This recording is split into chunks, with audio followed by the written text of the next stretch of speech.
درود ابراہیم پڑھتے تو سارے ہیں، لیکن جو بندہ محرم الحرام کے مہینے میں درود ابراہیم کو اس طرح پڑھتا ہے، اللہ تعالیٰ اس بندے کی غیبی مدد فرماتا ہے۔ اور یہ درود ابراہیم ایسا درود پاک ہے کہ جو ہر روز 5 نمازوں میں پڑھا جاتا ہے، اور اس درود پاک کے پڑھنے کی ایک خاص ترتیب ہے، ایک خاص طریقہ ہے۔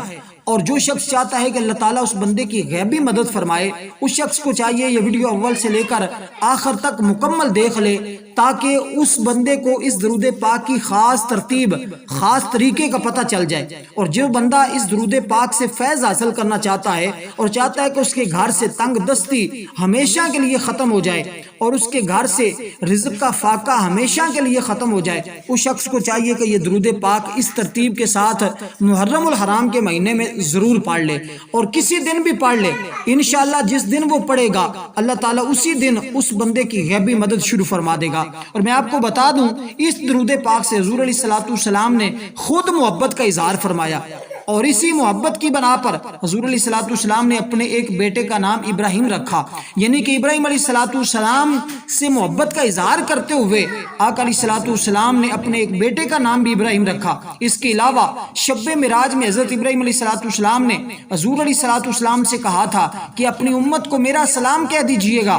اس سلام کے جواب میں آپ صلی اللہ علیہ وسلم نے درود ابراہیم میں ان پر سلام پیش کیا، اور قیامت تک لوگ نماز کے اندر حضرت ابراہیم علیہ السلام اور آپ کی آل پر ہمیشہ درود و سلام پیش کرتے رہیں گے۔ اس میں آقا علیہ السلام پر سلام ہے، ابراہیم علیہ السلام جو حضور علیہ السلام کے جد امجد ہیں ان پر درود و سلام ہے، حضور کی آل اولاد جو ہے سب پر درود و سلام ہے۔ اس لیے یہ بڑا اہم درود پاک ہے، اور اکثر صوفیاء اور اکثر فقہاء اور مفسرین یہی بتاتے ہیں کہ سب سے افضل درود پاک جو ہے وہ درود ابراہیم ہے، کیونکہ درود شریف میں اپنی ترتیب اور الفاظ کے لحاظ سے ہر درود پاک ہی اپنی فضیلت اور خصوصیات کے اعتبار سے بہت مؤثر اور بہت اعلیٰ ہوتا ہے۔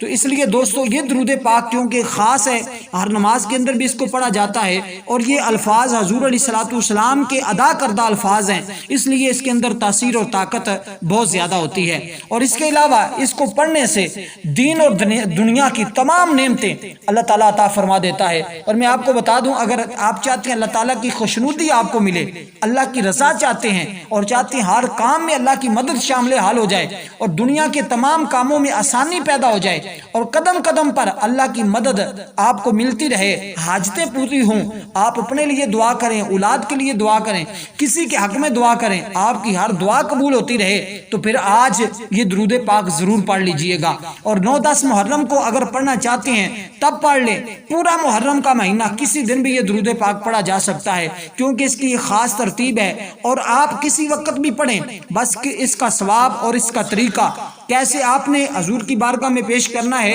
اور وہ میں آپ کو مکمل بتا رہا ہوں، توجہ کے ساتھ سماعت کیجئے گا۔ اور انشاءاللہ جو بندہ پڑھے گا کل قیامت کے دن بھی حضور علیہ السلام کی شفاعت اس کو نصیب ہوگی، رزق کی تنگی ہمیشہ کے لیے دور ہو جاتی ہے، مال و اسباب میں ہر ایک چیز میں برکت پیدا ہو جاتی ہے، اور سب سے اہم بات جو میں بتانے لگا ہوں، خاتمہ بالایمان ہوتا ہے، بندے کا خاتمہ ایمان پر ہو جائے، اس سے بڑھ کر بندے کو کیا چاہیے۔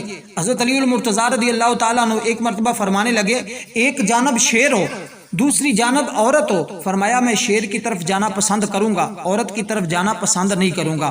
کسی نے پوچھا علی اس کی وجہ کیا ہے؟ شیر تو چیر پھاڑ دے گا، وہ تو مار دے گا، اس سے تو جان چلی جاتی ہے۔ آپ نے فرمایا اگر شیر کی طرف جاؤں گا تو فقط میری جان جائے گی، اور اگر عورت کی طرف گیا تو میرا ایمان چلا جائے گا، اور میرا ایمان میری جان سے زیادہ قیمتی ہے۔ اور یہ سبق امت کے لیے تھا، حالانکہ حضرت علی المرتضیٰ تو اس طرح کا عورتوں کے بارے میں تصور اور خیال بھی دور دور تک نہیں جا سکتا، وہ تو محفوظ ہیں، اللہ نے ان کو محفوظ رکھا ہوا ہے۔ تو یہ سبق ہمارے لیے ہے کہ ہم جو ہیں جب ہمارے ایمان کی بات ہو تو ہمیں چاہیے کہ ہم اپنے ایمان کی حفاظت کے لیے کھڑے ہو جائیں، اپنے ایمان کی حفاظت کرنا بہت ضروری ہے۔ تو یہ درود پاک پڑھنے سے آپ کے ایمان کی حفاظت ہوگی، خاتمہ بالایمان ہوگا، اور اس کے علاوہ آخرت کی زندگی کے متعلق بھی تمام منازل آسان ہو جائیں گی۔ اور اس درود پاک کو جو بندہ پڑھنے کا معمول بنا لیتا ہے اور انشاءاللہ پڑھنے والا جنت میں داخل ضرور ہو جاتا ہے۔ اس لیے دوستو یہ درود پاک میں ایک مرتبہ پڑھتا ہوں اور اس کی ترتیب ترتیب کے بارے میں بھی آپ کو آگاہی دیتا ہوں، اور جو کچھ میں نے کہا اللہ تعالیٰ اپنی بارگاہ میں قبول و منظور فرمائے۔ اور جو شخص چاہتے ہیں کہ ہماری درود پاک کی محفل کے اندر اور درود پاک کا جب ختم ہو اس کے اندر ان کا نام شامل کیا جائے، ان کو چاہیے کہ وہ ایک تسبیح درود پاک پڑھ کر کمنٹ میں اپنا نام لکھ دیں، انشاءاللہ ان کے نام کو ضرور درود پاک کی محفل میں شامل کیا جائے گا، اور اس کی برکت سے اللہ تعالیٰ مشکلات آسان فرما دیتا ہے۔ اور آپ اس درود پاک کو ضرور پڑھیں، بڑا آسان درود پاک ہے، کوئی مشکل نہیں،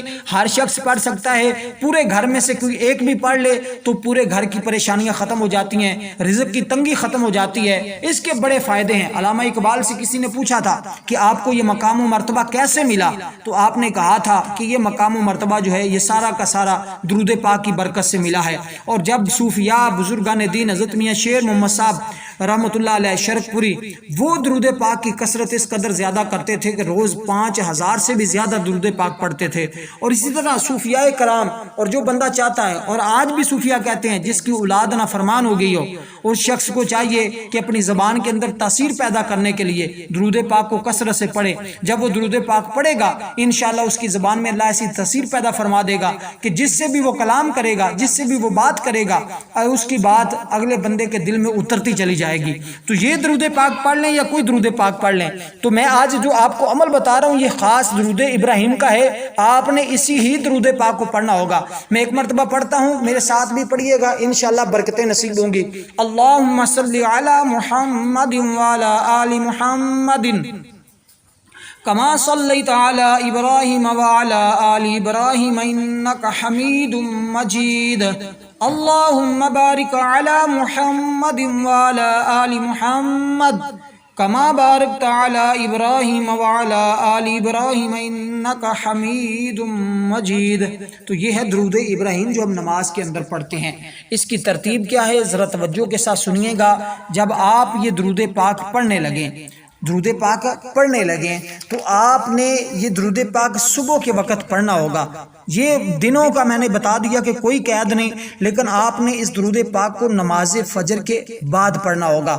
اور میں آپ کو بتا دوں جو بندہ چاہتا ہے کل قیامت کے دن حضور میری شفاعت فرمائے، اس شخص کو چاہیے کہ وہ ڈیلی کوئی بھی درود پاک ہر روز 50 مرتبہ پڑھنے کا معمول بنا لے، انشاءاللہ دنیا معافی کی تمام بلائیاں اس کو نصیب ہوں گے۔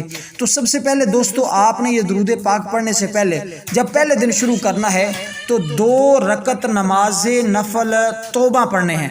2 رکعت نماز نفل توبہ یہ آپ نے کس وقت پڑھنے ہیں؟ جب سورج نکل آئے۔ نماز فجر کے بعد جب اشراق کے نفل پڑھے جاتے ہیں اس وقت آپ نے پڑھنے، نماز فجر کے فوراً بعد نہیں پڑھنے۔ جب سورج نکل آئے اور اشراق کا وقت شروع ہوتا ہے اس وقت 2 رکعت نماز نفل توبہ، اور صرف 2 نفل ہی پڑھنے ہیں۔ اس کے بعد آپ نے یہ درود پاک 101 مرتبہ ہر روز پڑھنے کا معمول بنا لینا ہے، یہ درود ابراہیم۔ اور ہر روز صرف پہلے 3 دن آپ نے 2 رکعت نماز نفل پڑھنے کرنے، نفل جیسے ہم عام پڑھتے ہیں اسی طرح پڑھنے ہیں۔ اور نفل پڑھنے کے بعد آپ نے یہ درود پاک پڑھنا ہے۔ اس کے بعد اللہ کی بارگاہ میں پکی سچی توبہ کی دعا کرنی ہے اور اس درود پاک کے ذریعے اپنی بخشش مانگنی ہے، اور آخر میں یہ کہنا ہے کہ باری تعالیٰ اس درود پاک کی برکت سے میری غیبی مدد فرما، ہر مشکل آسان فرما، سارا قرضہ اتر جائے۔ جو بھی آپ کی حاجت ہوگی اس کو آپ نے بعد میں بیان کرنا ہے، اور اس کو پھر آپ آگے زندگی کا معمول بنا لیں۔ اور یہ محرم کے مہینے میں کسی صبح بھی آپ شروع کر سکتے ہیں، اور انشاءاللہ چند دن نہیں گزریں گے، یہ مہینہ پورا نہیں گزرے گا، ایسی ایسی جگہوں سے رزق آئے گا جہاں پر آپ نے سوچا بھی نہیں ہوگا۔ والسلام ورحمۃ اللہ۔